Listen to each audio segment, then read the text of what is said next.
Chapter 2. I am lucky as imaginary friends go. I have been alive for a lot longer than most. I once knew an imaginary friend named Philippe. He was the imaginary friend of one of Max's classmates in preschool. He lasted less than a week. One day, he popped into the world, looking pretty human, except for his lack of ears. Lots of imaginary friends lack ears. And then, a few days later, he was gone. I am also lucky that Max has a great imagination. I once knew an imaginary friend named Chomp who was just a spot on the wall. Just a fuzzy, black blob without any real shape at all. Chomp could talk and sort of slide up and down the wall, but he was two-dimensional, like a piece of paper, so he could never pry himself off. He didn't have arms and legs like me. He didn't even have a face. Imaginary friends get their appearance from their human friends' imagination. Max is a very creative boy, and so I have 2 arms, 2 legs, and a face. I'm not missing a single body part, and that makes me a rarity in the world of imaginary friends. Most imaginary friends are missing something or other, and some don't even look human at all, like Chomp. Too much imagination can be bad, though. I once met an imaginary friend named Pterodactyl, whose eyes were stuck on the ends of these 2 gangly green antennas. His human friend probably thought they looked cool, but poor Pterodactyl couldn't focus on anything to save his life.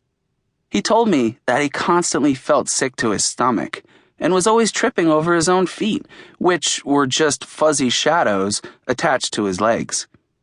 His human friend was so obsessed with Pterodactyl's head and those eyes that he had never bothered to think about anything below Pterodactyl's waist. This is not unusual. I'm also lucky because I'm mobile. Lots of imaginary friends are stuck to their human friends. Some have leashes around their necks. Some are 3 inches tall and get stuffed into coat pockets. And some are nothing more than a spot on the wall, like Chomp. But thanks to Max, I can get around on my own. I can even leave Max behind if I want. But doing so too often might be hazardous to my health. As long as Max believes in me, I exist. People like Max's mother and my friend Graham say that this is what makes me imaginary. But it's not true. I might need Max's imagination to exist, but I have my own thoughts, my own ideas, and my own life outside of him. I am tied to Max the same way that an astronaut is tied to his spaceship by hoses and wires. If the spaceship blows up and the astronaut dies, that doesn't mean that the astronaut was imaginary. It just means that his life support was cut off. Same for me and Max.